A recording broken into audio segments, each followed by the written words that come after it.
And we are live. Welcome back to another Street Critique live stream, this time on Twitch. I hope everyone made it over to Twitch. I can already see the usual suspects in the chat. Today we have a special guest.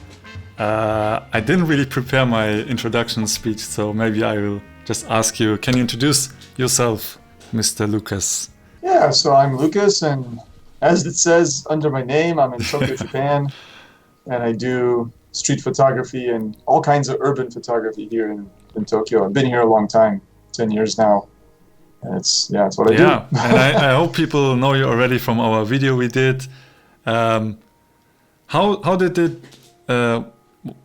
it go for you after that? Like, I saw you did a video with Jason Wong, right? Yeah. I did, yeah. That video was really fun. I mean, I'm talking about the one that you and I did. It was great. Loved all the comments. You probably saw me in your comment section, answering everybody. And then a whole bunch of people checked out our channel, so that was great. And it was just fun. It was just a fun thing to do. I'm hoping to make more stuff like that in the future as well. Yeah, man, for sure. I think we should also do another round when I'm back in Tokyo. I didn't expect this video to blow up so much. I was like, it will probably get, some traction, but I think we were up to 100K like in a week or so. Super crazy. Yeah, it was pretty cool. Yeah, I liked all the attention it got. I think people just like what we did. I think the area we went to was cool, and just the vibe was cool. I mean, we had a good time. I think we had a good time, and it came through in the video. So okay, cool that you are here. This is exactly what we want. We always want to have a guest on our show, because people start saying, it's all about you guys, but no, it's not about us. It's about giving everyone a second opinion, some feedback. And Jason, what's up? Where have you been? I'm back. Where were you last time? I was driving across America for the first time. Yeah, I followed your IG story.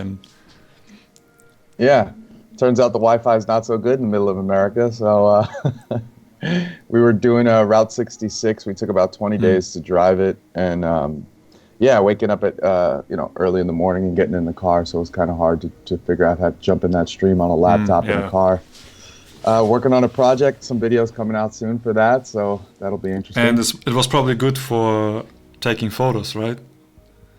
Yeah. Yeah, I didn't take too much video on the road. I kind of did the trip trying to create a bit of a gallery and more of a personal thing, you know what I mean? Like working on a book. Oh, okay. So I didn't want to vlog too much and distract from shooting photos. But I think I took some video. I brought my drone. I got a little bit of video. So we will see some stuff on your channel then? Okay. Absolutely. Nice. Yeah. Very important to start every critique session with a disclaimer, because we recently got some critique ourselves. So just to make this clear. So we do not pretend to be experts, nor do we say this is the best place to get photo critique. We offer you our personal feedback based on our own experience and education. If you don't want that, please do not submit your work, or submit your work on your own risk. No one forces you to do that. And then people often don't follow the rules. You can find everything on my website under projects, Street Critique. So the general rules are all submissions must be taken during the months of the running theme, which is night photography at the moment, and then one submission per person. So no more than one picture per person. Okay. So first I want to ask Jason, because Lukasz didn't really participate in this challenge, right? Or did you? Well, I put a photo in the folder. But I mean, you heard about it when I asked you to be on the stream, right? Yeah, but it's a night photo, right? So I'm participating in this 365 days a year. So I think okay. I think that's fair. If you took... he lives in the streets at night. Exactly. So I mean, like, if you look at my my backlog of stuff I'm gonna post, it's like all night stuff. Yeah. So No, and as long as yeah. it is a current photo that you took between the last stream and Yeah, now, it's in Feb. totally counts, of course. Then So, Jason, did you okay, did you cool. take There you any go. night photos for this challenge, or you happen to have some night photos? Well, I used some night photos from my trip. I used some night photos from my trip. I had some photos on my hard drive I was shooting recently, testing out a new camera, and I so happened to be outside, and I was like, oh, I'll use those. So this morning when I got up, I was like, let me go find those files real quick. And I left my hard drive at the studio. So I was like, I'll use photos from the trip. I shot some cool neon signs and stuff like that. So, and it was interesting exercise. Just I'm used to shooting images where there's always people in them. So it was nice to try and create some form of expression with people completely absent in these images. So that was cool. Yeah. Well, I wish I went out to shoot pictures, but I have this thing on my right feet. It's very disgusting. It's like, I don't know. It's like a little bit infected, so I can't really walk along. Yeah, it's crazy. I have this like since months ago, and so that's my little excuse. Lucas, so what does excite you about night photography? Because you take almost exclusively night shots, right? Yeah, I mean, like, yeah. Well, okay, part of it is just I'm lazy. I don't like to get out. I get up in the morning and go out. So that's why it's exclusively night, because I have no problem shooting the daytime. Daytime's cool too. But specifically what like I enjoy about night shooting is that it kind of like, well, one thing is just where I live. The city, I always like to say, is kind of more itself. Tokyo is more itself at night than in the daytime. It's like when I think of it, that's what I think of. There's also just, kind of a visual magic to it. The colors are beautiful. The contrast is really cool. All the little, just the atmosphere is fantastic. The interesting characters come out at night. That's when people are a little bit more themselves in a way too. People drink or whatever. They're out doing stuff. And in a way, there's also like a nice consistency to the nighttime that I enjoy. You go out and night looks like the night every night. If it rains, it's a little different. But in the daytime, it's like it's cloudy one day, it's sunny another day. That's cool too. But that consistency of the nighttime is also kind of an interesting aspect. It allows you can go out more often and feel like you're going to get what you expect more often. Yeah, that's right. I've never looked at it from that angle. Like the light is always the same, basically. I mean, you have artificial light only. So yeah. I have a question for Lucas. When you go out and shoot night, do you feel like you go through phases with nighttime and daytime shooting?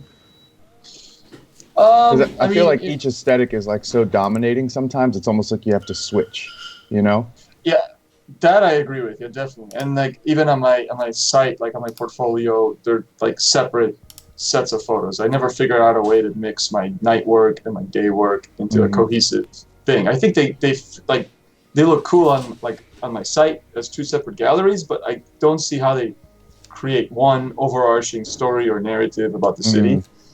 So in that regard, they're different. And then, when I'm out shooting, if I'm doing a lot of night stuff for a couple of days in a row, and then I go out one day in the morning and I'm shooting, I'm like, wow, this is okay, right? The sun creates shadows, right? That's how that works. There's like this kind of, like a changing in tactics, a newness to it, And it also a bit of a difference in which camera I use. I tend to use the Ricoh in the day and my Nikon at night. Not always, but like that's a common pattern. But then what breaks me out of the flow is I do a lot of workshops, right? So that's my job. So, I'll be doing a whole bunch of night workshops in a row, and then I'll have to do a morning workshop because that's what somebody requests. And then, so it kind of like forces me, like, okay, I got to go do day stuff now. Gotcha. And then I might like kind of stick with that for a few days. I'm like, okay, let's just keep going with the day stuff. So I'm sort of like, there's some whims to how I shoot. Like sometimes these days, I don't have like a set schedule or anything. So I'm a little bit all over the place, but night is kind of my favorite. Like if I could only choose one of those, I'd probably shoot at night all the time. Gotcha. Yeah, I was just curious about that because I feel like most people do feel like they almost have to choose one or the other because the aesthetics are so dominating. especially when you look at them both sitting down. But it's interesting because I feel like from Japan's perspective, it would almost be like a cool story to see like how conformed and like straight and narrow people are in the daytime, and then that breaking of that at night with the drinking, you know? Yeah, definitely. I mean, that aspect of things, you can show that if you spend enough time in those two worlds and focus on those kind of people, you'll definitely see that dichotomy for sure. Gotcha. For me, when I'm doing with like the dichotomy that I usually see is a difference in the light and the color and how things kind of come together. Because my day photos are very much about colors, like very strong single colors. While night, it's more like my colors are also still pretty strong, but they kind of blend into each other. It's more of a mix. It's dreamlike. And then the people in my night shots, I focus more on what you just said, like kind of like the life of the people.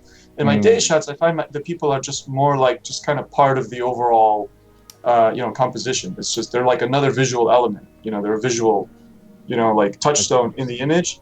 But the people themselves aren't necessarily giving a lot of emotion or anything in my day shots. They're just kind of there, like woman in a green coat and there's something else green. I'm just connecting it like that. While at night, it'll be like guy on his phone looking lost. There's more emotion to it, kind of thing. Right. And I don't know why that happens. I don't consciously think about that. I just find it comes out in the work. Yeah, that's interesting.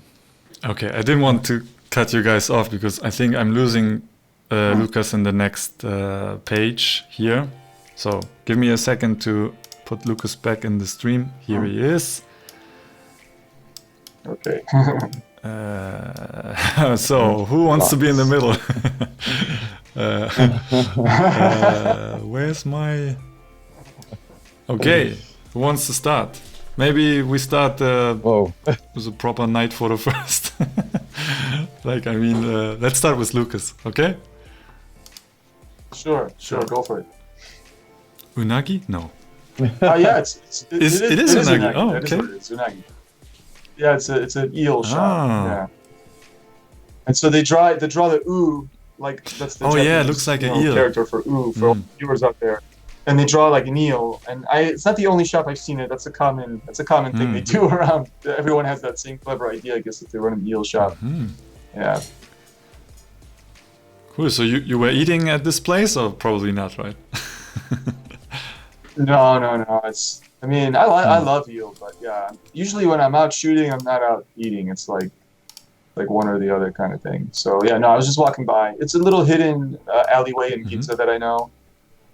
Just like a little tucked away spot, and it's one of those you probably have the same in your own like usual shooting spots where like you'll hit that spot again and again over the years. Like you won't be there every week, but every little while you're like, hey, I'm near that spot.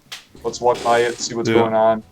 And on this night, this gentleman was out having a smoke because I guess you can't smoke inside, and it's a nice moment. So I got him. Yeah, I really like his posture. It's almost weird. I can't tell if this is this inside or outside.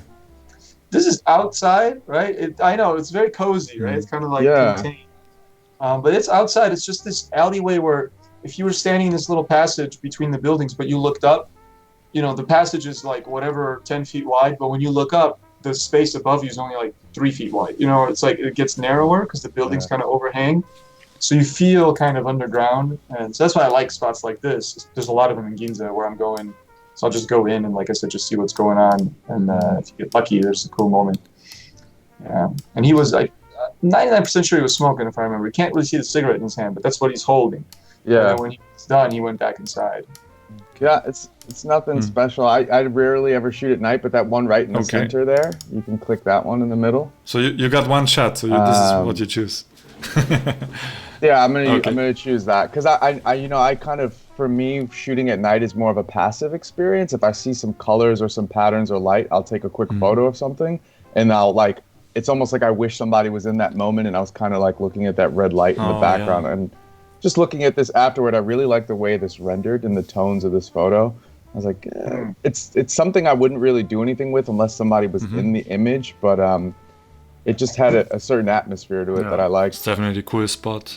And it made me wish someone was smoking in the alley. Yeah, I like this a lot. This is a cool. I definitely agree with the atmosphere. This is the kind of atmosphere that when I see, I definitely stop and shoot it at night. It's pretty cool. This is just an alleyway in Chicago somewhere. I was walking one night, and I was like, man, it's hard to shoot places where there aren't people constantly walking around. You know, like you go to Japan or in New York, and you're always surrounded by people. And I was like, had my camera at me, and I've kind of set this new rule that if it even tickles my mind, shoot it, because I have a tendency to be too much on a mission to get somewhere. And I'm like, that looks cool. I'll just keep going, and there's nobody there. And I'm like, no, stop and shoot absolutely everything from now on. So this was one of those moments. Yeah, nice. Okay, I will be very short because, as I said, I didn't really go out to take the photo. But I happened to be in London in February, and I'm just going to take this one. And it's a quick GR snapshot. Things you do when you have a GR, you stand still in the night. And I just like that this guy was so clearly visible through all this the cars, and that's all I have. So, but I wish I went out just to take night photographs, because I feel like this is a field that I didn't really explore enough yet. So I feel like me and you are very nighttime amateurs. Like I don't, now that I'm thinking about it, I don't see too many photos from you at night, and I don't have any photos from you at night. So it's kind of interesting. Yeah, and I had here Mr. Eastblock Boy in the chat. He said that he learned a lot, and it was very insightful for him. So that's all that counts. Nice. That people who watch this get some use out of it. So before we go to our selections, usually we select our favorite picks first, and then we have another folder which we call close enoughs or honorable mentions. And these are photos that we think could need some feedback or some suggestions, maybe what to change. So that means we can pick every one of you. So there will be not, you won't see all submissions. So please don't be mad if your photo is not selected. It's we only select what we can put into this little time frame we have, which is 1 hour and maximum 1.5. We don't want to be too long. So we're going to start with our best ofs, and these are photos we think fit the theme or we really like, and we will not do too many critiques on them, because we chose them because we like them. But we can give our comments to them, and we can watch them together. So I will start on the top here. And I think, Lucas, maybe you chose this one, because I remember not choosing it. So maybe we can give our reasons why we picked the photos, what we liked. Yeah. Well, I mean, I like of course, the colors. It's immediately very minimal in the colors. It's mostly black, the red and the blue. It's just great contrast. But what really I like is the idea that what you would think is the subject is out of focus. The focus is on the road sign in the background, or whatever, the street light, the red light. But because of the light coming from the other side, the blue light, you can see the contours of that man so clearly. So even though he's out of focus, he's very, very legible, very easy to see him.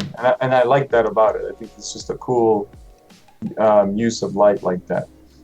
Even though I know these are the ones we like, and I really do like this photo, I think the framing could be like it's a little extremely in the corner. It could be a little less in the corner, but that's a very small critique. Overall, I think the photo works super well. Yeah, I was going to say that about the framing, but I was also wondering if it's the framing that makes this photo so rigid. You know, it grabs you immediately because it's so off. You know, sometimes an awkward crop can do that and grab your attention. What were you gonna say? Oh, I just said definitely. I think that's why I said it's like a small critique. Like I would like to see it with a not such an extreme tightness to the corner of the frame, but I have a feeling I might just be like, no, actually, yeah, you're right. This version works fine, but it just makes me wonder, like, could it work with a slight crop? That's a pretty cool shot. So this is from Yuzuki. Okay, next one. Todor Radolov. Yeah. I think I picked this one. It's a very simple juxtaposition, but I find this really cute, and I liked it. it's a bit cliche, but I like it. It's nice. It's like paying attention outside, right? It's like it's very easy to miss this moment, but then you see it and you're like, oh, look at these. Sometimes you go back to photos and you're like, holy crap, I didn't even notice that. And you know, when I saw this, I saw the the painting of these two guys, and then I was like, oh, I hope the guys on the right side, they also how do you call it when you use your arm to I don't know if there's a term for that. Interlock your arms? Yeah, I was hoping for them to canoodling. Yeah, I was looking for that detail, especially because if there were just two people walking, then it's like, yeah, maybe you're making a juxtaposition, but because they're doing it as well, I think it would really bring it together.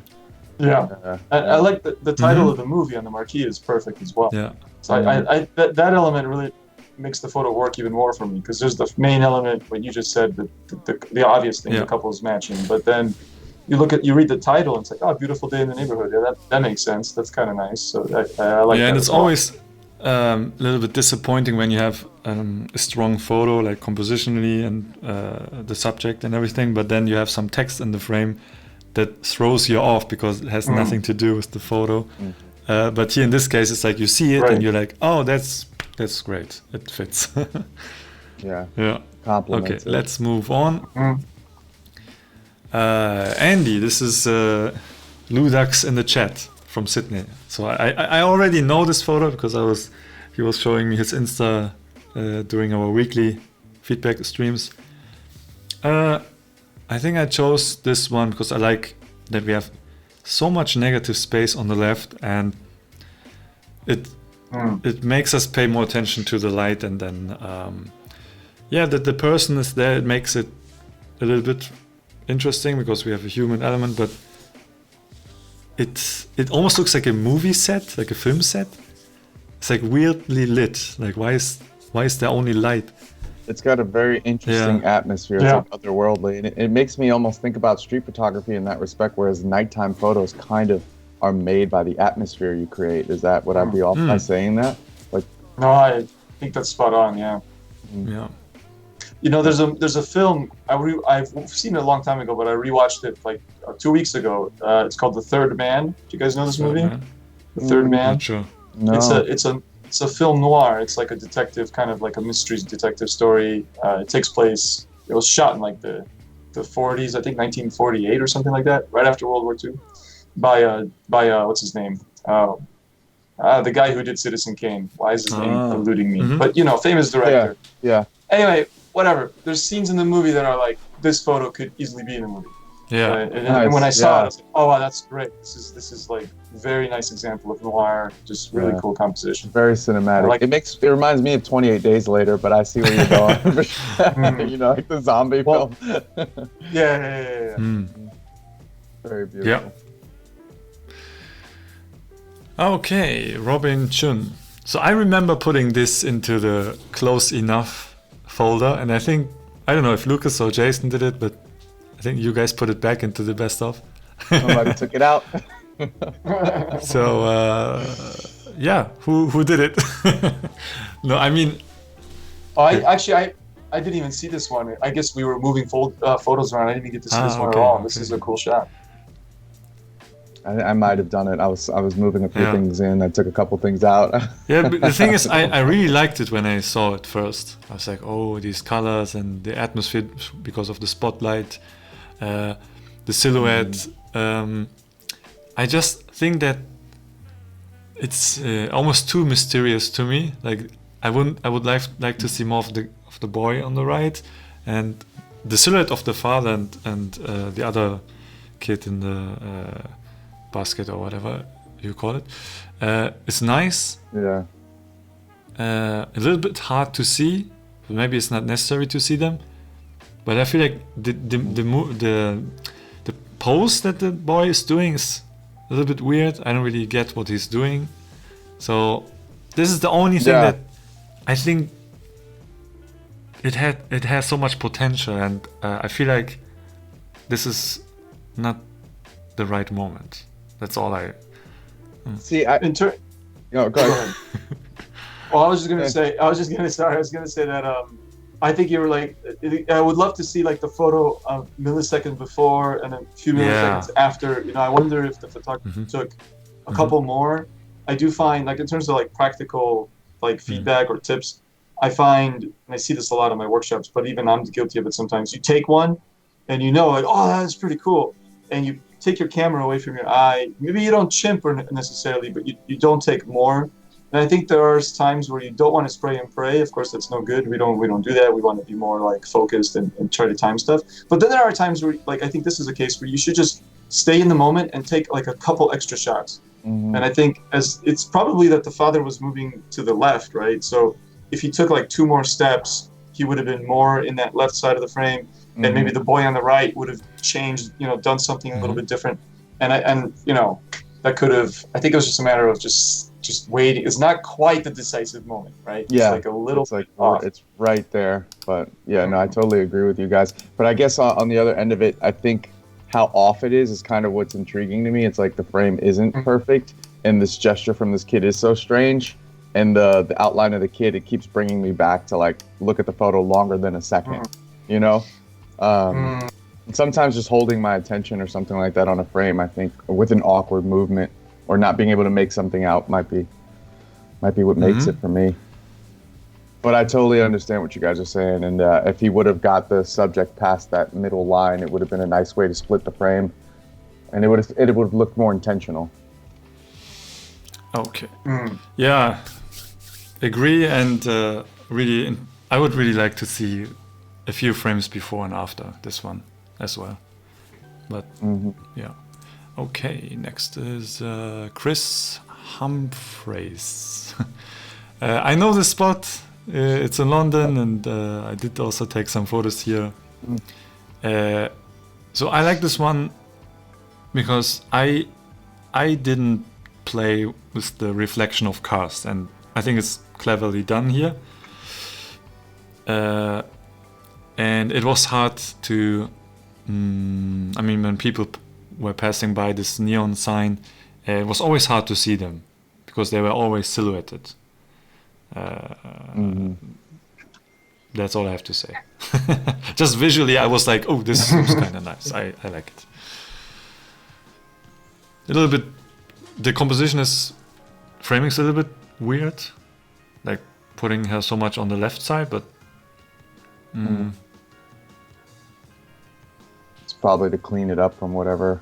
Yeah, but it suggests like I don't know what like when you frame, when you do your compositions, you always your framing tells a story, right? If you put a subject in the corner, and the negative space always has some weight and gives context to the scene. And in this case, I look at the negative space and I can read, you know, the strip or something, and I'm wondering what was the intention to show this.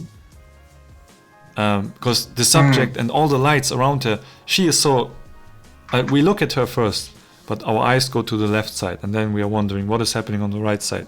Why is it so empty? And maybe the photographer thought it would make it more interesting. But it makes me question why this composition. But overall, I like it. Yeah. Yeah, I agree. Like maybe the subject would fit better on the other side instead of in front of the neon, right? Oh yeah, because she's looking from our left. Yeah. Yeah, exactly. Yeah. Yeah, because in movies you see that a lot when people look in one direction and the camera composes with lots of negative space behind the person. It's always to show that people are thinking or they are not really sure what to do. They don't move forward, right? They're still in the back. They're not confident enough to move forward. And here it's kind of the same vibe. Like, yeah.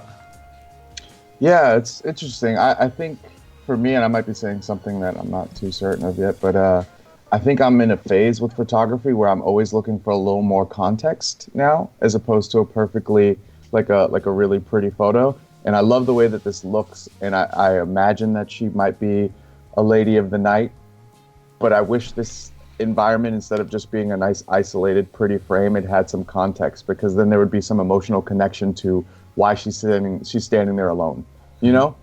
Like it adds to her story if we could see maybe some other people ignoring her while she's looking for attention. For me, because it's just a pretty frame, it makes it just very, it's a pretty frame. Yeah, Andy in the chat is saying the empty space does draw me, like it's the entrance to the show and she's just waiting outside. I guess you can see it from that angle too. Like, but I don't really, now that he mentioned it, that it is a door, then okay, it now looks kind of like a door, but it wasn't clear to me that this might be the entrance. Yeah. For me, we should probably like keep going, but just want to say one well, because we we have a lot to go over. I don't want to leave anyone out, but I just want to say one last little thing. Feel like it's not a bad photo. I like this photo too. I didn't pick it, but I do like it. Like I saw it picked and I was like, oh yeah, that's a good one. I would just wonder, kind of like with the previous one, I wonder if the photographer could have stayed there a little longer and taken a few more shots, maybe after this lady left and a different subject showed up. Like I feel like there's potential here, but maybe this wasn't the absolute best subject or the best moment for this subject. I think we can all agree on that. Like there could have been a little bit more or something a little bit different to make this shot stand out even more. Yeah, sounds like we should have put this in the close enough. Okay. Yeah, well, I don't want to. I moved a whole bunch. No, that's cool. We can still like agree to disagree as well. Like we like things for different reasons, right? So Matthias Bruti. Yeah, I don't know who selected it. Maybe it was me. I don't remember. I didn't select it, but I like it a lot. I think it's a cool shot. Yeah. And the reason I like it is just the expression on the girl on the left. You know, so just it's very hard to pin what exactly her emotion is, right? You know, she looks a little bit pissed. Yeah. like what did you just say? You know, kind of. I don't know, but I don't think that's necessarily the case. It's just that you could really interpret it a whole bunch of ways, and they're all kind of valid. I also like that the one on the left is wearing all black, and the one on the right is wearing mostly white. So there's this like contrast in color, and contrast in feeling.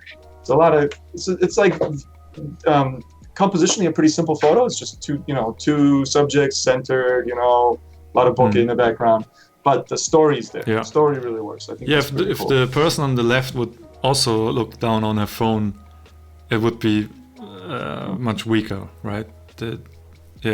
Oh, much weaker. Yeah. That's like you can get people looking at the phones anywhere, right, pretty easily. But that moment, again, it comes like this decisive moment idea. There's a moment there, and that's when the photographer shot it, and that makes it a little bit. And special. She has two phones. Yeah. And she has two phones, so it's clearly a drug dealer or something, right? But I also like the other girl in the frame. She's super interesting with this hat, and she's like squinting. She's obviously very cool and trendy. And like, there's a story there. It's like she's the cooler sister, and the other one's kind of the business sister, right? Yeah, for sure. Yeah. The difference in it's like like Pinky and the Brain, or like two of the Ninja Turtles or something. There's four of them, but like they have the personalities really come across in the two different people, which is great. Yeah, for sure. Okay, so I had to include this just because it's my friend James from Tokyo, but also I like the photo. He does a lot of flash photography on the GR2. Shout out to James. I dig it. I love this woman. Like, she's taking the photo, but she's like completely out of it. He totally destroyed this group selfie. It's a very well composed group selfie too, and she's just like not even. And you have like three. Well, I think. Go ahead. I was gonna say, I think it's because the photographer came in and took another photo, right? So there's this kind of like meta photography going on, right? Two photos in one. Some people, there's another girl looking into our perspective, right? Into our camera as well, right? So some of them are distracted by our presence. Some of them are, I like that. I agree with you guys. It's just a fun, like, just mess of where people are looking. Yeah. Composition's great. There's a beautiful flow from the hand down to the people on the other side in the back there. So it's This nice. could be a series, trolling group shots. Yeah. Oh yeah, for sure. Okay, next, Jerry Adam. He's also in the chat, a Twitch subscriber. He was saying yesterday to me that a challenge for him was to shoot, because he shoots black and white mainly, is to shoot black and white in the night.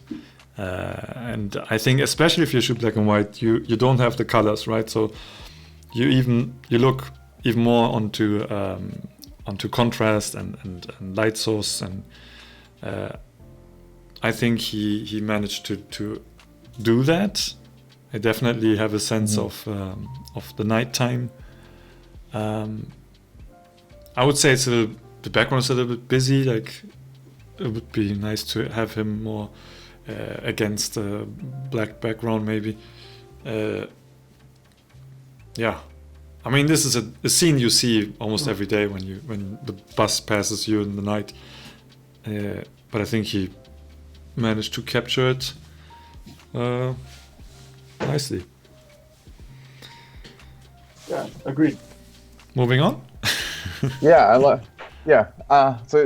I'm just trying to figure out what it is I like about this photo, because I mean, obviously the guy's not doing anything too interesting on his phone there. But I really like him and the way his face is lit up and his white hair in the night. You know what I mean? All those things are kind of good. I wonder if sometimes you just crop in a little bit tighter, get a little bit closer to the subject here, and like get that phone out of it, because this guy's interesting enough for a full frame of his own. Oh, yeah, that would be interesting. Yeah, just to get like just his face, and that would be interesting what that would look like.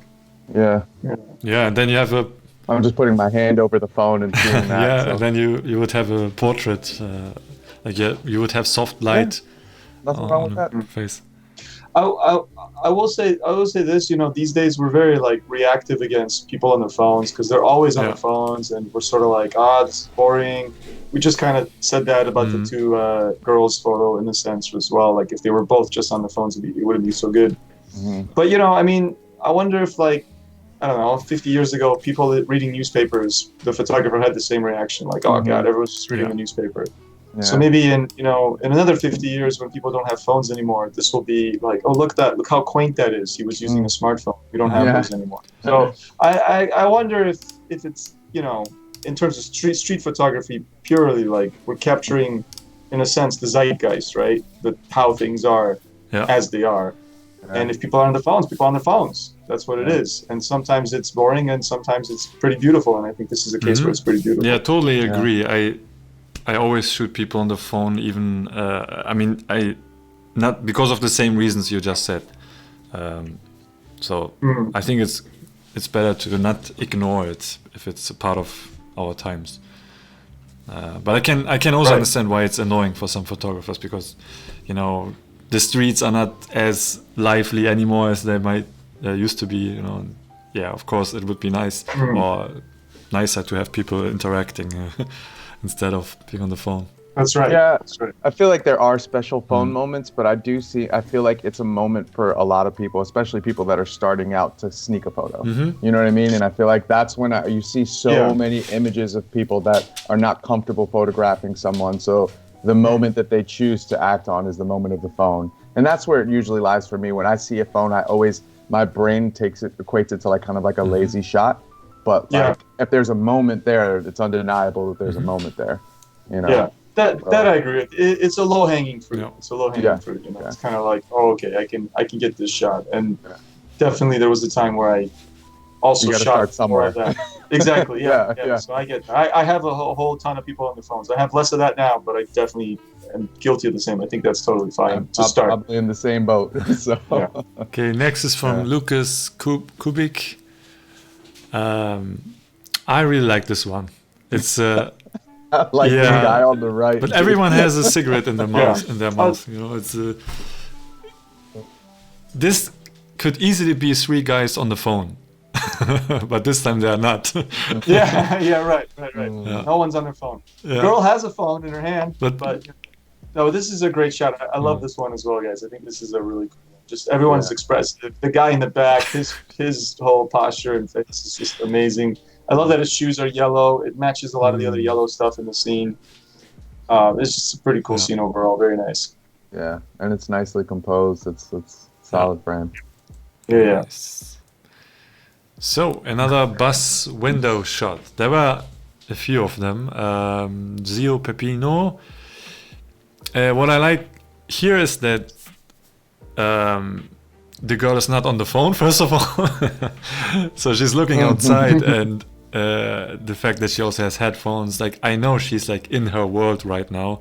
And I mean, everyone probably did it once in his lifetime, riding a bus at night, listening to music or a podcast, and then you look outside, but in your mind you are in your own world. And for me, this gives me this feeling of, commuting and but not being really aware of the surrounding, being closed off from the outside world. Yeah, that's all I have to say. I agree, but it looks like she noticed the photographer, right? She's looking right in the lens. Maybe. I'm not sure. It could be. Yeah. So I mean, I think your interpretation is totally right, except for that little detail that she's looking right into the camera, which I like. Actually, I think that's fine. Oh yeah, maybe cool. This is the interruption of her being immersed in a podcast or whatever. Exactly. Cool. Any last words, or we move on? Moving on? I see. Okay. Yeah, it's a cool shot. Next shot. Yeah, we need to. We always tend to talk too much in the beginning, and then we don't have time for the important ones. Right. This is probably, I don't know, looks really New Yorkish, but could also be Chicago, or I don't know. But I like the atmosphere. The guy standing there with his coat. It's just a nice wide shot of the city, and I like the atmosphere. Yeah. I like this one too. If I could just, I know it's not the critique group of photos because this is a strong photo overall. I think this one could do from a different aspect ratio. I would crop off all the space underneath his legs and turn it into like a 16:9, like wide shot, and that would make this look really cinematic and really give it a lot more impact, I feel. Interesting. That's interesting. It's funny because I was thinking about that and like how this TD Bank thing doesn't really do much for me. So like pan the camera left and get more of what's going on across the street. That would also work. That would also, I mean, that, we can't do that. We can't change that now. So I was trying to be like, oh, let's do what we can. But I do agree. The TD Bank thing also popped out at me right away. Is like, I don't want that in the frame. But this photo reminds me of Gregory Crewston. Do you guys have you ever seen his work? No, I don't know him. It has this exact same feel. If whoever shot this, Victor Zong, if this is your aesthetic, you should look up Gregory Crewston. Crewston? I can't remember his last name. I'll type it in the chat, but he has images like this that are like, they're composed street photos, but they're all kind of very mysterious and have a story going on in them. But it's really beautiful stuff. Okay. Michael Scordis. Yeah. Windows are photographers' tool in the night, right?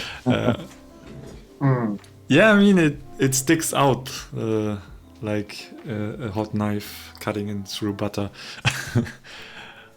That's very poetic. I mean, the contrast is, compared to the rest, is, I mean, it has nice contrast. I don't know if I choose this one. I like it, but I wouldn't say I love it. I don't know. Yeah, I didn't select this one. I did. Well, that's funny because I didn't either. Okay, then it was probably me. But I will say this: I do like it. I do like it, except for the sign in the top right corner. I don't think that needs to be in the frame at all. It doesn't add anything. It's just kind of distracting. And then you just talked about the contrast, and I totally agree with you. But the sign has the same amount of contrast, so it kind of draws the eye away. So either a crop or a tighter frame, or this could have been shot maybe as a portrait-oriented shot to get more of the top of the window. But any number of ways, but just get rid of that sign because I think it doesn't add anything to the shot. Absolutely. Okay. Matthew Kafekei. I think I chose this one. I don't know, maybe you guys also chose it. yeah, I like it when you see when you can see many details. You know, if you like every window is a frame for another person in the building. Not so much on the left side though, but we can still make out what people are doing. And I personally like this also because people are working out inside, and outside someone is on a bike, and I prefer to be on a bike rather than in the gym. So it speaks a little bit personally to me. Yeah. Yeah, so cool. It's a nice one. A lot of nice details to look at, which is a nice like when it's cool when what a photo can kind of suck you in, and then you have to look at like a whole bunch of different things to appreciate it. I think it wouldn't work well on Instagram, for example, because you can't really see the details and right. But I think this printed really large could be cool. Okay. Yeah. So this one is from, I don't know. It's in Seoul, but there's no name attached. Yeah, when I saw this, I was like, yeah, this needs to be in the best of. But to be honest, I'm just blown away by the architecture and the light, and having this person down on the bottom just makes it work. I would love to go there and take photos. Yeah, super cool location. And it's a cool shot. It's a simple shot again, but it's interesting. It still works. It makes us pay attention. So yeah, for sure. We've all been in this moment where you have a nice composition. You're like, man, I just wish somebody would come through this frame. And then somebody comes with a big old hat and a nice jacket. And you're like, holy crap. Exactly. Yeah. I love this photo. I really like this moment. I like this woman trying to peek through her hoodie, being like, are you taking my photo right now? But like only kind of half-assing it. Yeah, I like this one too. It kind of grew on me. First I saw it when one of you guys picked it, and I was kind of like, but then I looked at it a couple of times and I understood why this is cool. I do like it as well. I like the expression of it. I like the context. I love the snow, the fact that the weather is foul, you know, it all adds to the story here. Yeah. It's a nice street stamp. Arturo Martin. He's a regular on the show, like always taking off-camera flash photos. A really cool street portrait. I love the shadow. I love that. Same. That's really amazing. Yeah, it's a good one. This is a cool shot. Everything works here. The lights squiggling in the background, the shadow. It's just very good.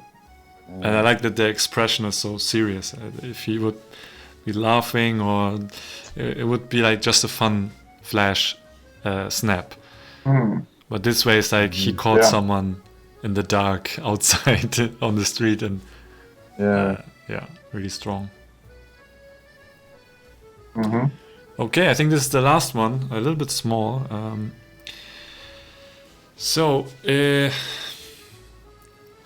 Very abstract. Almost looks like a painting. Of course, another thing we probably seen a lot, but I still like it when it's executed well. I like the colors. I like that you can see that they're probably. There's probably a sushi place. That's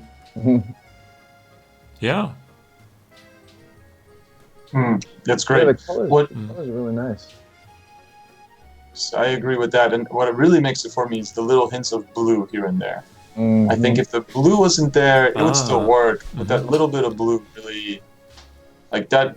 I wish it was more in the frame, not quite on the edge, but it's still good where it is. It lends it much more of like a abstract expressionist painting quality, you know, something like that. Something very, like, you know, it's almost arbitrary where the blue is in a good way.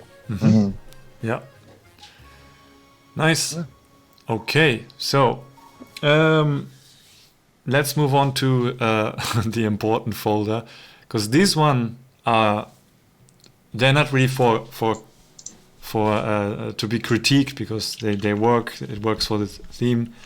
And then we have honorable mentions or close enoughs, and these ones are photos we think could be improved upon a little bit. Maybe we have some ideas, and again, this is all very subjective, and if you are not in either of these folders, don't be mad. This is not because we don't like your photos and you don't deserve airtime. It's just that if you look at our last stream, it was over 3 hours, but this was a special one, and I promised to everyone that I will check out every submission, but this time we can't do it. We need to go back to being under 1.5 hours at least. So, and it's also not a competition, so there are no winners or losers here. Okay, so just want to make this sure. That's a lie. They're definitely not. No, it's you need motivation, right, to submit work again next time. You know. We should give a prize to the best of the honorable mentions every live stream. Participation prize, or what is it called? Yeah. Yeah, I mean, one day, I don't know, if we find a sponsor, maybe we can do some giveaways. But at the moment, I mean, we give you our free time, and this is all we can do. Yeah. Okay, so this is from. This looks like. Yeah, film. It looks like Cinestill, and honestly, I picked this one just because it is Cinestill, and I saw it's probably in Vegas, and I was like, you were in Vegas with Cinestill, and this is all you got? I want to see more, right? I've never been to Vegas, but I know there are so many neon signs, and I feel like there's no excuse when you visit Vegas that you. Definitely an opportunity to get some crazy red blooms like this. I shot some Cinestill in Japan, and holy smokes, that thing is just insane with all the lights. It's like impossible to control it, but it's definitely fun. I feel like what could save this photo is the information on the right is almost like useless, but just a vertical crop straight down the center, I feel like might save this image and make it a little more attention straight to the woman in the red dress and all the interesting things happening in the center of the frame. The photographer could also be drawn to her red dress and having the red light and sign. Maybe that was, and I think it works better than if we crop it in a vertical aspect ratio. Yeah. So I can agree with you guys on that. I could see it as a vertical that it would work very well. It would be very neat and clean. But I actually would be more interested in. It's kind of like the opposite of what we talked about with the very first photo.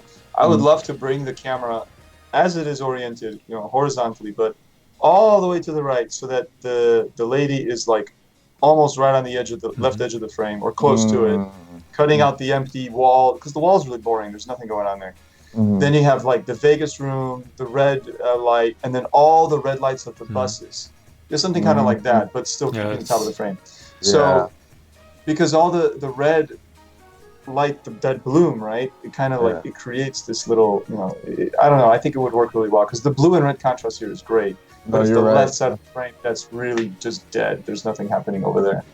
Yeah.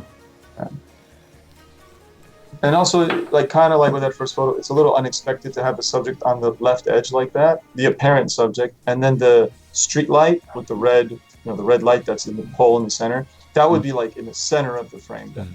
So it would be almost like kind of exactly like an interesting split and almost sort of like a punch, like boom, there's this thing in the center. And over here there's a woman in a red dress as kind of like an afterthought, but actually that's the most kind of main part of the photo. So I think it'd be fun to see that. Yeah, definitely. I totally agree with you. Yeah. Okay. Oh, I skipped one. It's Ante. The Grim North. He's also a regular on YouTube and Twitch. So I think Lucas, you probably put it in the close enough, right?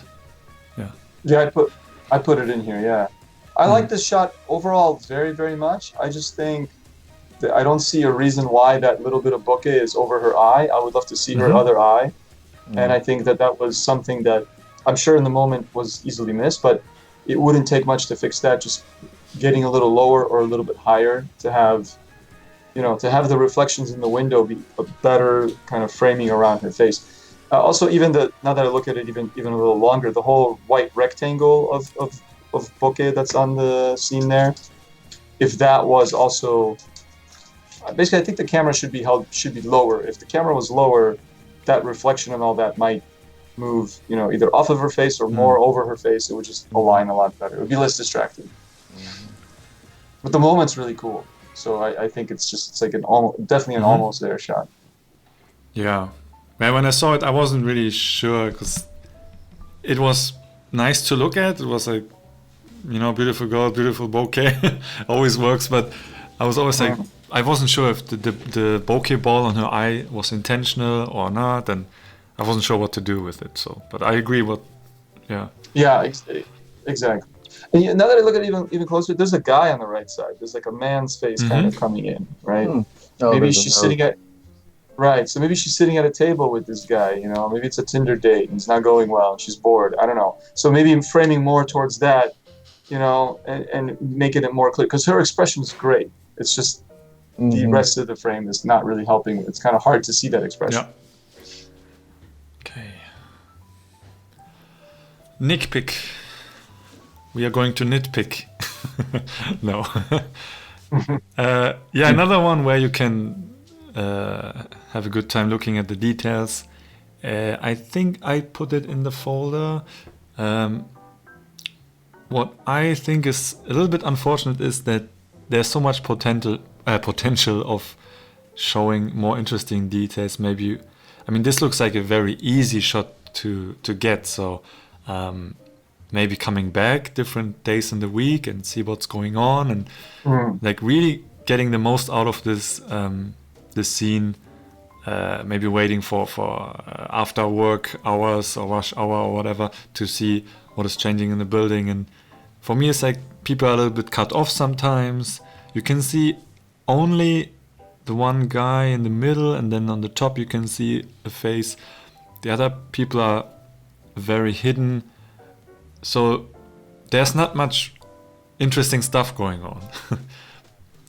Yeah, if this was rush hour at this office or whatever it is, it'd be a way more or you have like a room full of people because image. there's a meeting, and on the other side you have people drinking coffee. So different things in different rooms would be interesting, but of course we don't know this place. So yeah, this is similar to the gym photo that we looked at earlier, with the gym, the people working out in the gym. And that photo had the person on the bicycle going by in the foreground, right?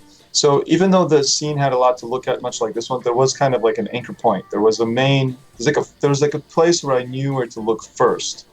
And this photo doesn't quite get there. I don't know really what is the primary thing I should look at. There's a lot of stuff to take in, but like kind of as you guys go along with what you guys are saying, there should be like a main point of interest that I could look at first. Right now for me, it's the guy that's just left of the orange square-shaped object, right? But he's not that interesting, right? He could be a little bit more interesting. Like if he was walking by in mid-stride, with his legs creating that little triangle, that would be like way better. So I feel like that's what's missing here. Yeah. Okay. Mark Nunes. It's nice light and reflection. Why did you choose this? So I put this one. I put this one in here for that reason. Yeah. I think the spot is really good. The nice light, cool reflection. I think the subject is, just anybody. It's a dude, I think somebody in a better moment, like maybe because it's an ATM, so maybe as they're turning around and turning away with their money in their hand or something would be a more animated moment. And also, I'd say providing a little more context. I don't like that it's just a vertical frame with a person standing vertically. It's like kind of too obvious. I actually would love to include something in the foreground on the right side or the left side to contextualize the scene a little bit better, to give it more of a story than just, okay, it's a guy at an ATM, right? I want to feel some more mystery to it, So perhaps waiting around a little while, finding somebody who puts their card in and it doesn't work, so they're pissed off. That's a little bit melodramatic, but thinking about a more interesting subject than just the regular guy taking money from the ATM. I think that's what's missing here. With that said, the colors are very nice, and I could understand why people could be swayed to, like, in the edit, make the photo. but Right. you really needed a moment here and some context to what's happening. Even though the colors are great, it doesn't make it a photo yet. Yeah, and it just shows that he just needs to go back, or she, I don't know, Mark Nunes. Yeah. Okay, he just needs to go back to this spot and just try it again, because that's the thing. The spot's going to be there, the light's going to be there. It looks great. Just try it again. Get a different subject that's more interesting. Yep. Even if he just turned around and noticed you, that would have made this frame. So. Yeah, exactly. Or just a fistful of money. Or a fistful of money. I would love that. Or a guy robbing the ATM. That would be a shot. My ATM spit out my money onto the street the other day. Oh. That would be amazing, but maybe that won't happen here. But I thought I was in a movie, dude. Just shot out the machine. I was like, what the fuck? Oh, for real? Okay. Yeah, Dude, yeah, like for real. Okay. All right, I guess we can keep it. Gino Estemba. So I remember seeing a photo from you, Lucas, that looks similar to this one. Maybe it wasn't flipped like this one. But I think you probably have some ideas how you could make this work a little bit better. Because for me, it's like very chaotic and hard to see. Yeah, I mean, I like the idea. I mean, it's a beautiful thing. People reflecting in a wet, city street, and then the lights are reflecting in that color, so it's beautiful. But yeah, I mean, I feel like the photographer could have put a little more effort or spent a little more time here, because like the grassy part on the one side of the frame, just I don't see why that's in the frame. Doesn't need to be there at all, right? So that could be cropped in post, or just could have been framed better. And then the flipping idea, I think, works, but only if you don't have the actual people. So if it was only like the shoes and then the shadows above that, that works great flipped. But because it's both sides, I would have just left it unflipped. I think it was an interesting decision, but ultimately doesn't work. Yeah. So again, it's kind of like the photo we just talked about. Like this spot has potential. I would say go back to this spot, try it again, on another rainy night, and work this scene a little more, because this is okay. It's going in the right direction, but it just could be better. It doesn't need the grass, and I think it could bring more attention to the reflections themselves. But they also just kind of need to decide what it is that they're trying to do with this photo. If you're doing something kind of abstract and blurry with the reflections and the shadows, then you just need to crop it. You really can't have photos and all this information, because then it makes the photo way too busy. And it also grounds it. If you want to do abstract, then that's your intention, and that's what you kind of have to go for. You have to commit to it. Mm-hmm. Totally agree. And if you really look at the people, which is kind of hard to look at them because they're upside down, but if you actually pay attention, there's nothing special about them, right? What's special about them is the reflections in the ground, which is what should be the main and the part symmetry of it, the repetition of how perfectly spaced they are. So you do have something here that's really nice to work with in that reflection, but there's no reason that we should be looking at their full bodies in the bush. Yeah, and then not to mention the background with the trees and all the stuff that's at the bottom of the picture. This doesn't add anything to the shot, really. Takes away. Yeah, absolutely. Yeah, just the silhouettes and then the reflection itself would look really cool. Yeah, exactly. Okay. Office work late at night, John Dua. So we have another office shot, and it's a very clean photograph, like very clean, and I think similar to the other office shot. It feels a little bit boring because there's not much going on, but it is really nicely photographed. So this is why it is here.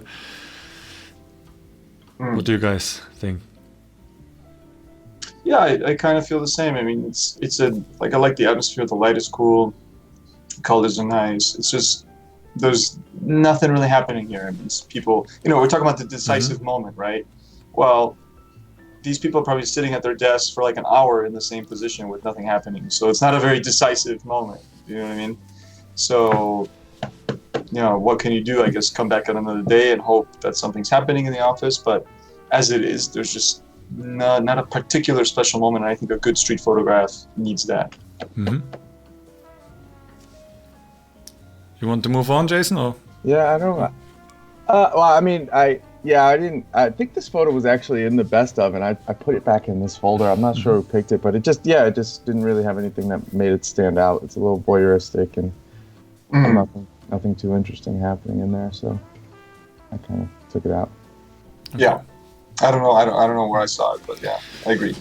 Joe Velez, Mr. Rice. Yeah.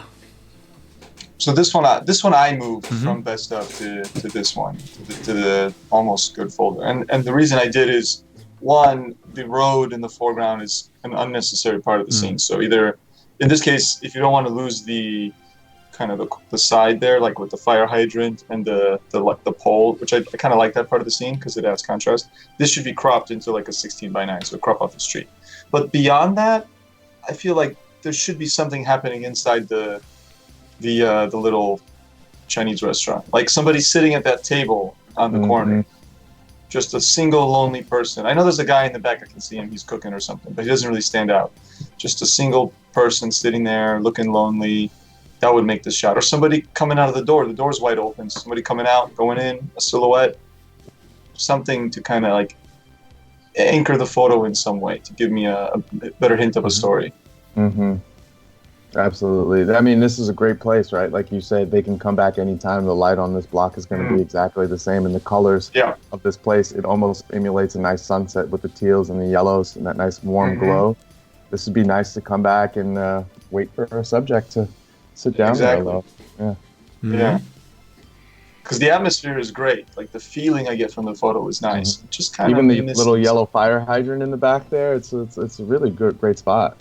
Yeah, I agree. That's what I was saying. Like, probably I wouldn't want to crop that out. That's my instinct is I want to leave that in. Yeah, I don't have much to add because this is exactly what I think is missing. Because it's a very nice scene and nice location. It just needs to the scene needs to be worked on more. No? Working the scene. Yeah. So, Gerardo Seminetto. I like this one when I saw it. It immediately, of course, reminds me of Gustavo Mina's work, lots of reflections. My problem with this photo is that it's just a text. It's one big block of text that doesn't give me any information. It's very distracting. And if you watch my Gustavo Mina's interview I did, he was saying sometimes it helps putting a few letters in the frame, but not the full word, so you don't read out the words. In this case, it might not be possible to have the same framing and leave the letters, the words out. But in this case, because it's black on white background, all I see is, Art Wine Dine, Art Space 11. It's just if you can't read English, okay, great, but you're still trying to find out, what is it saying. And, other than that, I like the chaos. It's almost like organized chaos, right? The elements are not over each other that much. But the text throws me off. Yeah, I agree. I don't mind some text. I mean, earlier we had the photo with the Vegas sign, right? And that's fine because the Las Vegas makes sense. But or the movie theater photo from way back in the beginning of the stream. But as you said, like this text doesn't really. Maybe if it was only Art Wine Dine, but Saturn 11 Art Space does not need to be in the frame. So the photographer could have maybe moved around a bit. It looks like the sign is inside, and then the glass is reflecting the two women, the two female like figures. Anyway, I wonder if there was some way to frame this by moving the camera up and down, to change the kind of the way things align in the scene to not have all that text, and I think that would make it a stronger photo. I agree. Yeah, people in the chat are getting distracted by the nipple that's showing up. Oh, is that what that is? Maybe. Let's not hope this video gets taken down because of that. It's okay. Felix Zimmermann, a German in Berlin cat. I think this is. I liked it when I see it. It was like a funny photo, but it just feels like a random, unintentional snapshot. Like it could almost be accidental. I don't know. I would love to see the cat from the front, maybe, or from the side, or Yeah.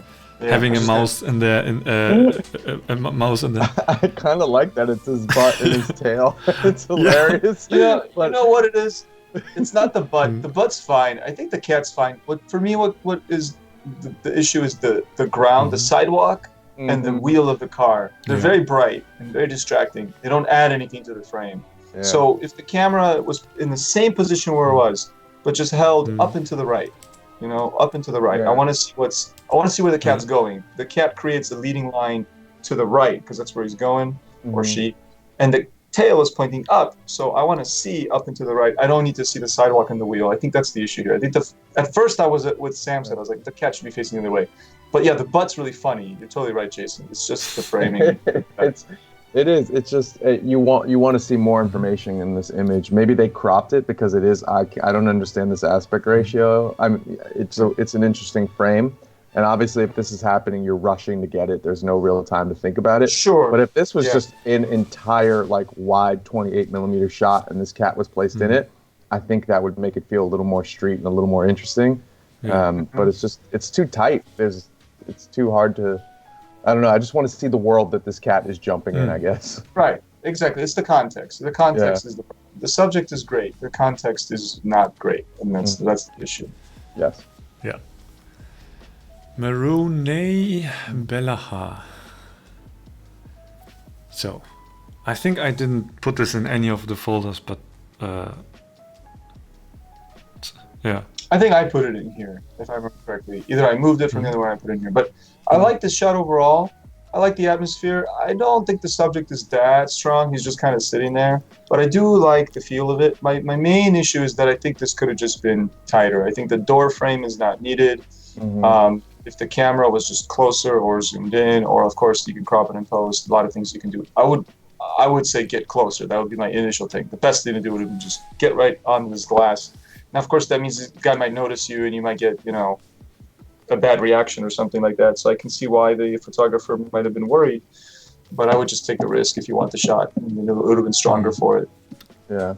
I mean, these colors that are going on in this spot are awesome. You got the yellow, the red, blue, and the door frame is not really a complementary color. So that's something you should think about, too, when you're shooting this type of stuff. If you're doing night work or any type of color photography, like Lukasz said, if it's not helping the frame, especially the colors are fighting each other now because of that nasty kind of wood color.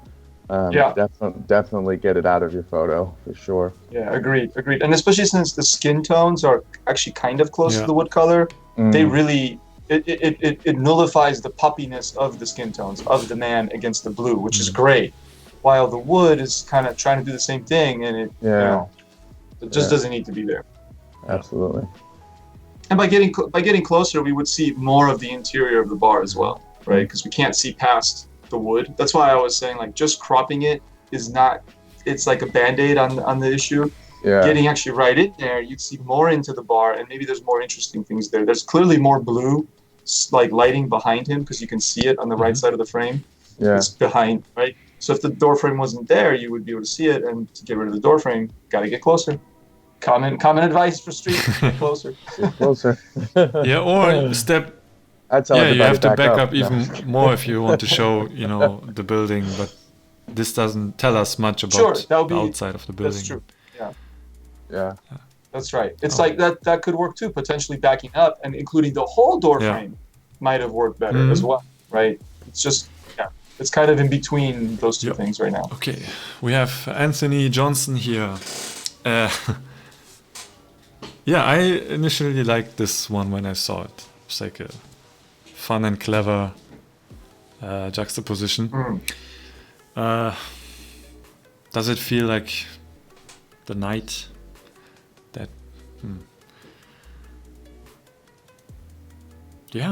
It's. Well, I don't know. I mean, to me, it's clearly shot at night. At least this space where it's shot is lit by artificial lighting. That's all I can say. Maybe it's actually the middle of the day, but this isn't in a tunnel or something. I don't know, but I do see that the artificial light on top lights it. I think that it feels like a night photo to me. Yeah, I really like this shot. I put it in the other folder, I think, in the first place, because it's a mysterious photo, and I like it's simultaneously a funny photo and a mysterious photo, and I think that's not easy to pull off both. Yeah. Yeah, overall I like it. I just don't know I can't really say what. It doesn't excite me, but I like it. It's really hard to categorize this. I don't know. Yeah, I will admit, I agree with that. It's probably the most unusual photo we've seen in all the photos we've seen. Like it's a kind of an odd photo, but I mean that in a good way. I like that it's odd. Maybe that's why I like it. Yeah. It's something I even like the different. little motion blur of the car passing by. Yeah, same. It'd be nice if there was even a little more of that in the bottom of the frame there. Mm-hmm. So, Jason? No, I feel the same as you say. I like it, but I don't dislike it, but I don't have the words to describe what it is about this photo that intrigues me, but also makes me not feel that it's special enough. I don't want to say that, but like, yeah, I wish there were more car in it. I can't figure out if it's the crop or what it is. Maybe it's just because it's so flat for me. It just, I don't know. Just, yeah, it's hard to say. It definitely has strong contrast, but yeah, I guess overall I do like it. This could have been in the best of. Yeah, I don't know. Moving on, I think it can be made even simpler, like getting rid of the ceiling maybe. I don't know. Yeah, I like those. Element. I like the lights. Yeah, because they're frames white. It very nicely. In terms of dynamic range and the contrast, like I like that the lights are white and the bottom of the frame is black, and then you have the grays in between. So if you remove the white lights, it'll become a pretty dull photo in terms of contrast, because then you just have the lightest colors will just be gray. Then it would need some correcting. Some adjustment. Yeah. That fair enough. Then if you change the edit, then that might actually make it stronger. If the background is a brighter color, it would make those bushes in the maybe man that's pop all a that little is better. missing. It's just more punch in the in the contrast. Sure. There's a nice repetition about it. There's this constant black lines that keep going throughout the frame horizontally, because it starts from black and then it keeps going over through these pillars of black and black. So yeah, I like the white lights because it does break it up. And then if you get rid of that black bar at the top, I do feel like it, when I put my hand on it, it does feel like a totally different photo. Yeah. Because it's holding everything together, but if the black box would... That's right. It creates like a margin, right? It's nice. Okay. Yeah. I like this photo. I think it's a pretty good one. Wow, I definitely cannot pronounce this name. Przemek Sanecki. Przemek Sanecki.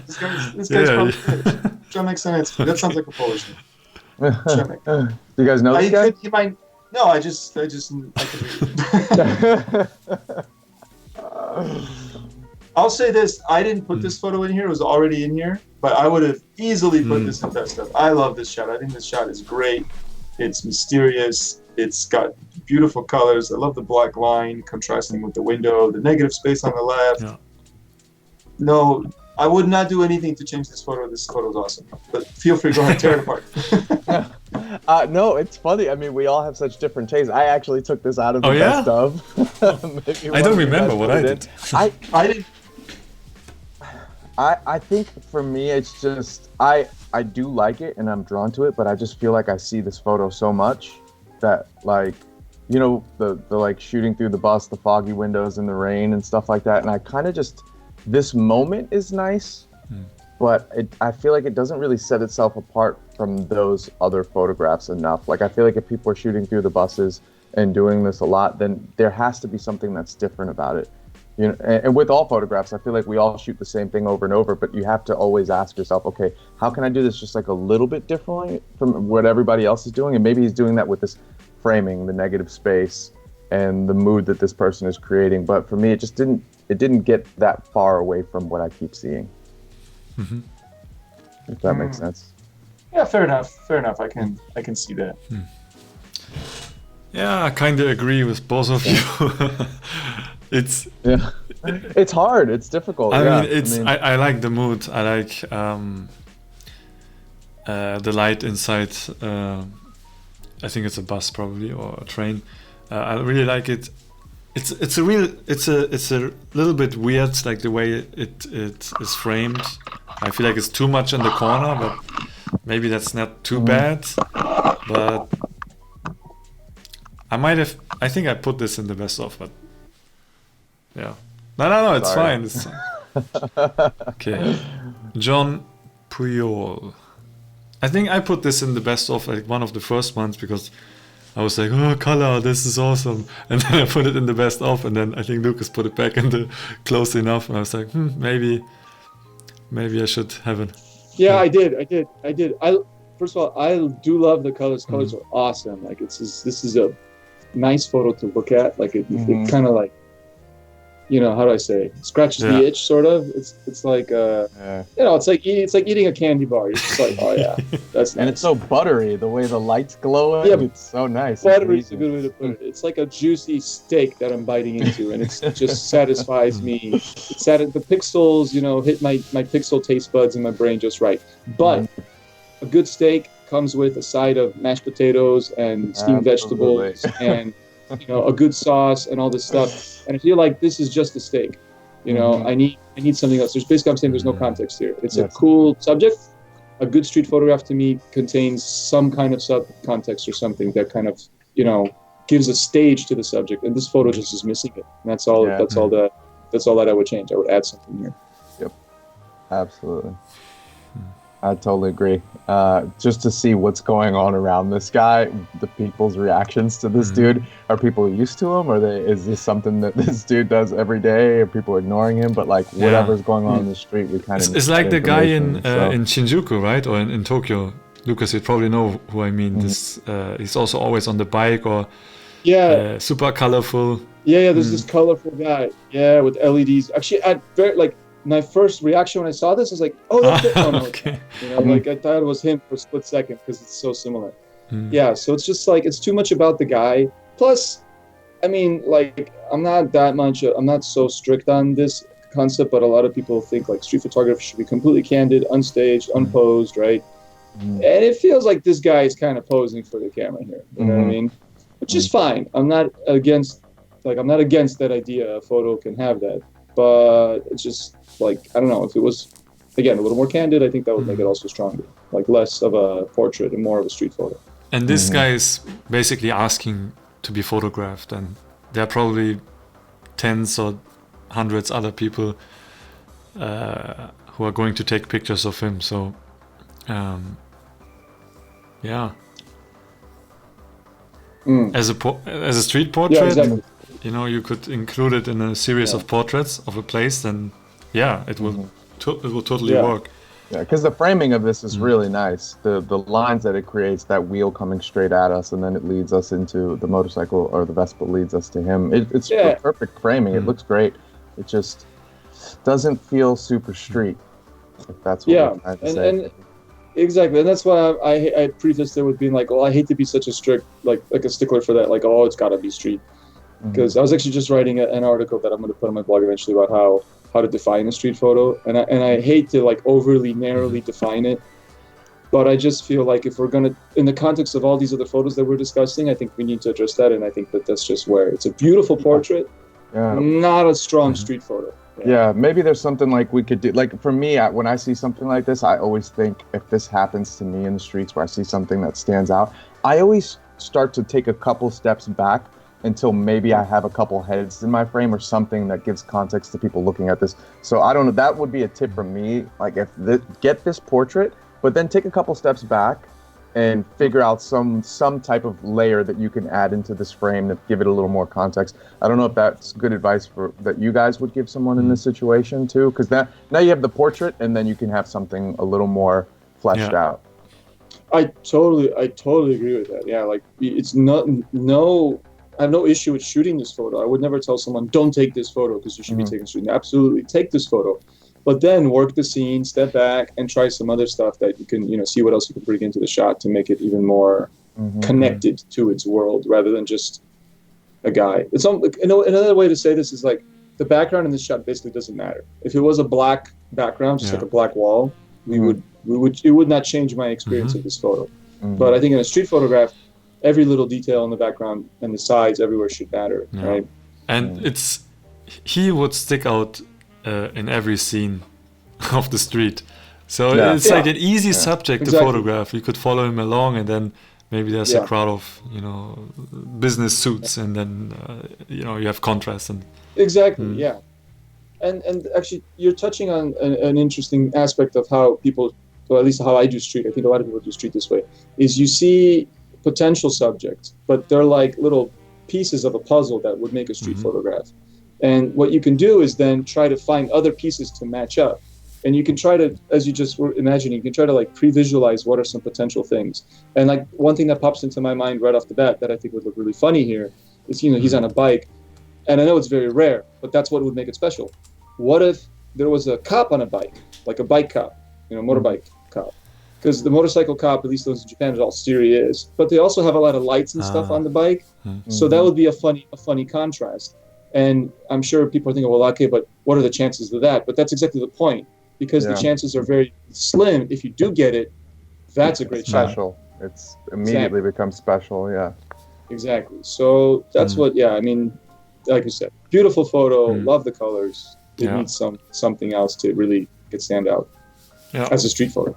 I mean, to be fair, it's really hard to think of all that stuff when you see colors like this. You're like, oh my God, I gotta take a picture. But I think what everyone can train is to ask themselves, after taking the photo, like, is this enough? Can I do more? Can I follow this guy without being too weird?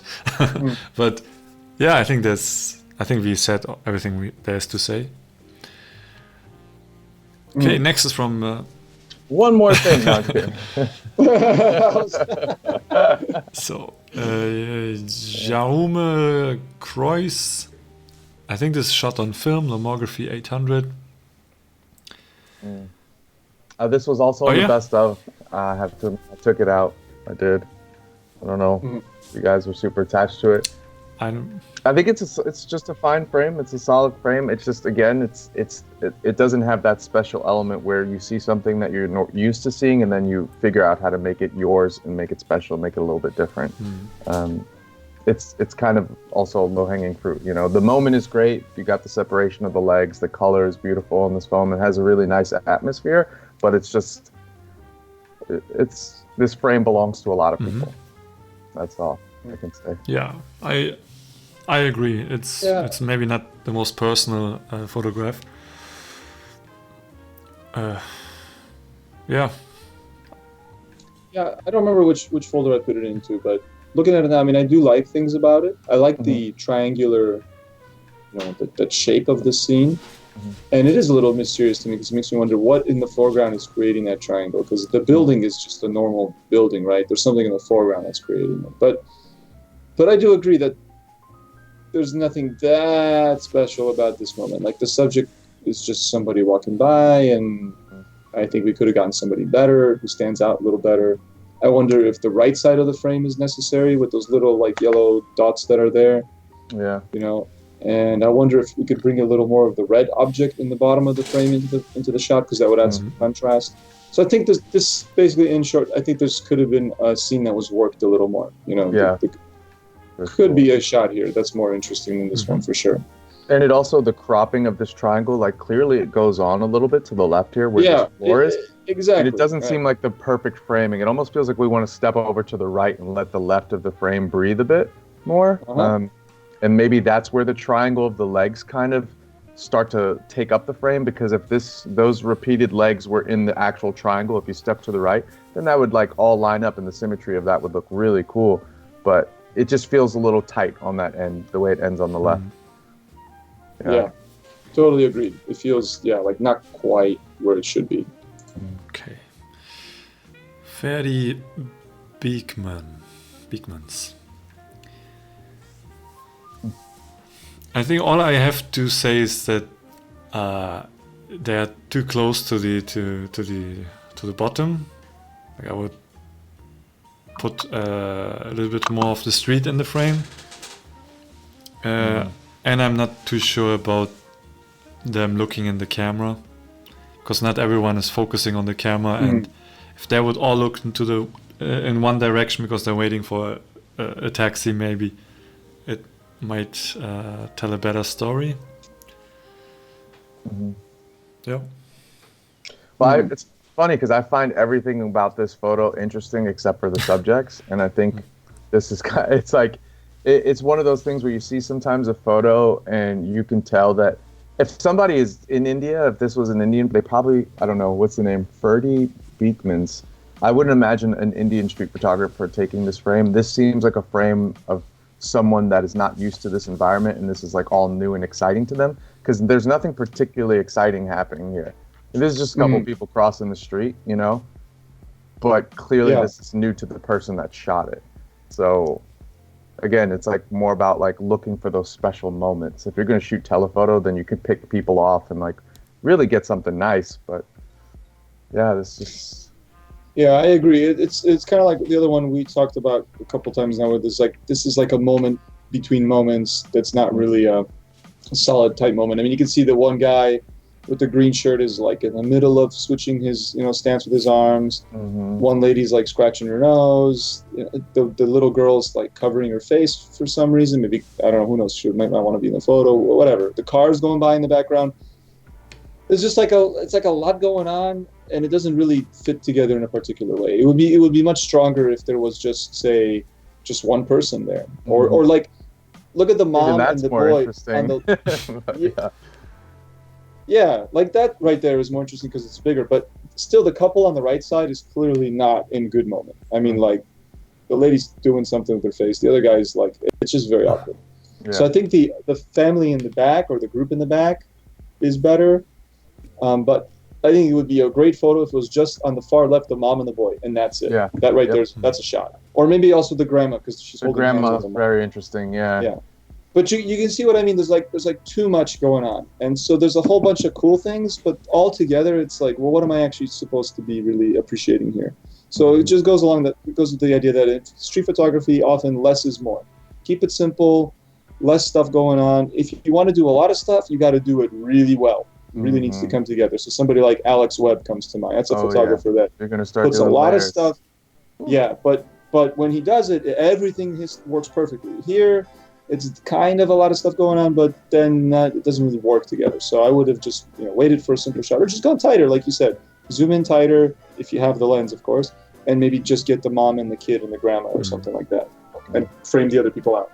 And don't have the car going back in the background. Yes, or at least get the tip of the car entering the frame, because where it is doesn't really help the image at all. No, it doesn't. It doesn't. Yeah. Side note, I actually got to watch Alex Webb photograph the other day in Chinatown. Yeah. I was like we were out shooting the New Year, Chinese New Year, and my boy was like, that's Alex Webb right there. And I looked up, I was like, holy smokes! So we just kind of creepily followed him around and watched him photograph a moment, and like. There was the kids outside playing that I kept trying to photograph with their mom, and they were super cute playing with all these toys.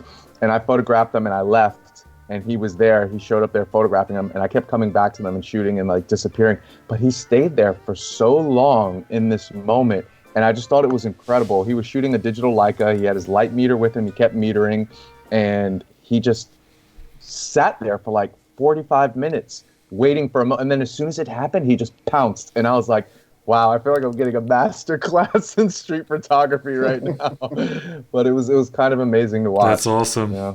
But it just goes to show you, I'm glad you mentioned that. It just goes to show you that you got to put a lot of time into it sometimes. And I feel like that's what because I used to do it too, a lot of photographers miss this idea that, what do you call it? Like they miss the opportunity because they take 1 or 2 photos in like 5 minutes, and then they either get bored or give up or think that's good enough, and they just go away, right?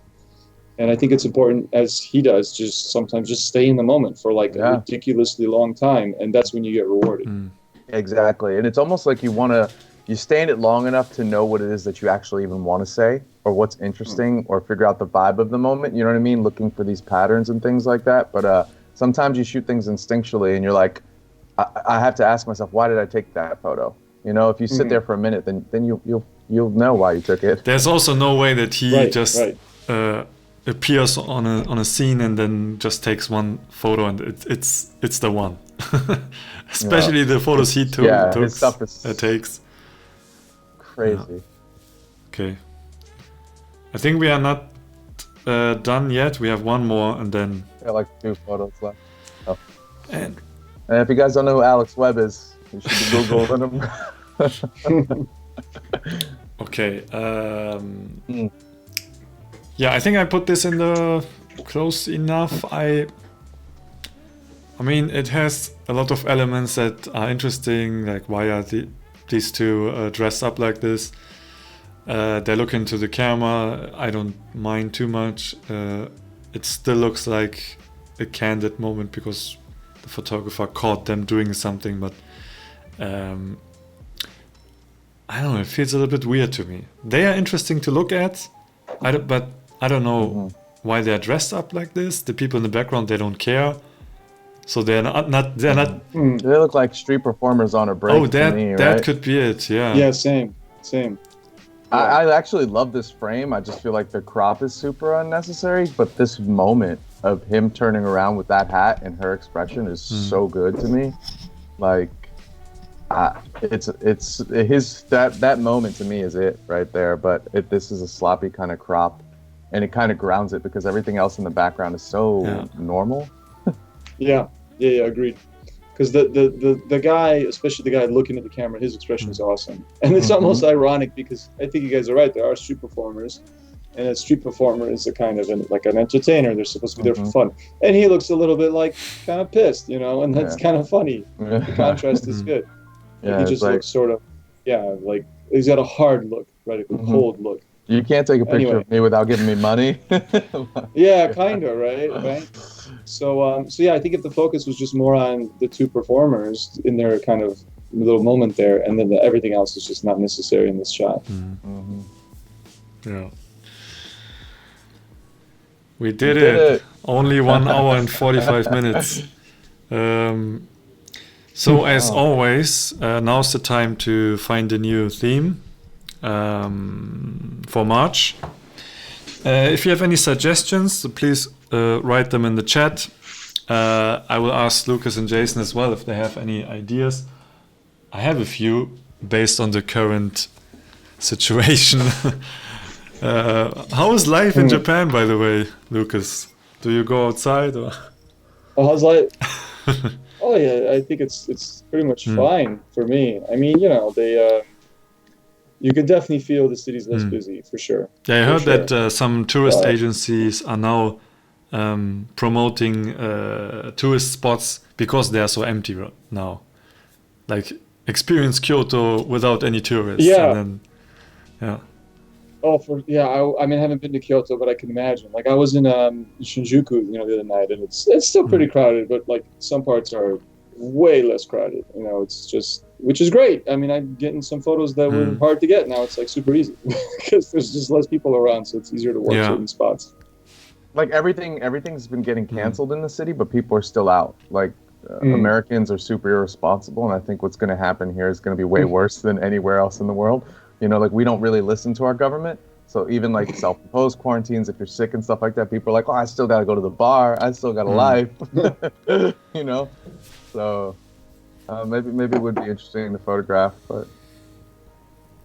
Yeah, I mean, I think it's an interesting idea. I definitely have plenty of photos the last couple of days of people in masks, tons of people in masks, more than usual, because you get people in masks in Tokyo anyway. But, and there's plenty of places where like masks are sold out, so that could be part of it. But I wonder if it would really limit what people can do, because it's kind of specific, right? It's hard to show this invisible thing without really focusing on these like external things like masks. So I don't know. I think it might be a little bit too limited, topical but limited. Yeah, and it would be more like a photojournalism challenge, because then, that's right. Okay. Well, I think in lieu of talking about Alex Webb, I threw out the idea of layers, which would be kind of nice. I'm always for layers. Somebody else said that in the chat, or maybe that was saying. Oh, that's my name, Easy Stock. Somebody stole Stock Easy on Twitch. Okay, so I like layers. I think layers is a good idea. I think going with that kind of multi-subject Alex Webb kind of style thing, that could be a cool challenge. Okay, Yeah, I'm 100% for it. So layers, should we do it? Yeah, I'm down for layers. I really dig it, and if it gets some context for the sign of the times, even better. Because today we were talking so much about creating a more complex frame or putting more stuff in it outside of the main subject. So I think makes total sense. Okay. I dig it. Yeah, cool. Let's do layers. As always, deadline would be end of the month, and maybe this time we will try to do the stream at the end of the month and not mid next month. So end of March. I will post the exact deadline once we find out a date. As always, the best place to check updates would be on my website under the Street Critique project site. This video will be on YouTube probably later today or maybe tomorrow. What else? Yeah, rules again. Wait. Just to make sure. Make sure that you only take photos, submit photos that you took in March, and only one photo per person. Unless you're the host, then you do whatever you want. Exactly. Lucas, of course, you are also free to participate if you want. Yeah. Any updates from you guys? Anything we can expect? I got a negative update. I was supposed to have a talk at B&H in a week and a half now. So I posted about it. If anybody was hearing about it or got that email blast, the event's been canceled. Really? Due to coronavirus. Oh wow. So, yeah. Leica. Well, B&H didn't cancel it yet, but Leica doesn't feel comfortable putting people out there. They canceled all their events and their conferences, so they asked me to step down from the talk because they didn't want to put anybody at health risk. So it'll happen again in the future, but the talk on the 19th is now canceled. But you were saying that you would do the same talk you did last time, so maybe it's good because you can prepare more now? Well, I was refining it. I was doing, I could prepare it more. Who knows when it'll happen again? I guess this time in March is when they do the Artist Series talk, so it was pretty cool. But it's fine. Public speaking makes me very nervous anyway. I love it because I like the hurdle. But more time is always better. And Lucas, for you, how's your channel doing? It's been growing nicely since I've been on your channel, and then also, like you mentioned already, on Jason Vong's channel, we've gotten a couple thousand new followers, which is great, subscribers, and we're trying to post once a week. Sometimes I miss a week, like this weekend I didn't post anything, but I got 6 more videos coming in the next 6 weekends in a row. So yeah, it's growing nicely. Yeah, you're very active on your channel, like so many uploads. And I like your the zone focusing one you did, because there are not many videos that explain it like simply. I noticed that. I was thinking like, there's, because I mean it's a complicated thing, but on the other hand, it's like if you over, like the explanations I've seen I thought were too complicated. Let me put it that way. So I thought I could I could make it simpler. And the feedback we got is like, that was a simple explanation. So I think I did an all right job. Yeah, it felt like you're showing it like to me when I'm standing next to you. Yeah. Yeah. So that's what we're going for, and next couple vids are going to be more like other technical things, but also I want to cover some stuff that's less technical. So we're going to start mixing it up a little bit on the channel. And thank you, Chris, for mentioning iExplore in the chat. So I'm going to also on the channel start introducing some of the other guys I work with at iExplore, just to show that we are a team. So it's not just Lucas. That's kind of, I had to start that way to kind of get the ball rolling, but you're going to meet Charles and eventually Paul, the other guys. So that's what I want to start kind of showing. So we are a group of I will make sure to link your channel somewhere in the description. Or if you guys want to check him out, down below here, this is the channel. Thanks for coming onto our show. You're definitely welcome to be a guest anytime again. Whenever. Yeah, thanks for having me. It was fun. This is fun. I mean, it's still a little bit chaotic, but we are getting to a point where it's a bit more organized, and hopefully we can have some more guests in the future. Yeah, thanks everyone for hanging out, even though this is Twitch and not YouTube. Yeah, we will see you at the end of March. So, good night, bye-bye, or good morning for you, Jason. Okay. Good morning from the sun's like beaming through my window. Good night to Lucas and good morning to Jason. Okay. That's right. Yeah. International. All right. Thanks, guys. Thank you. Bye-bye.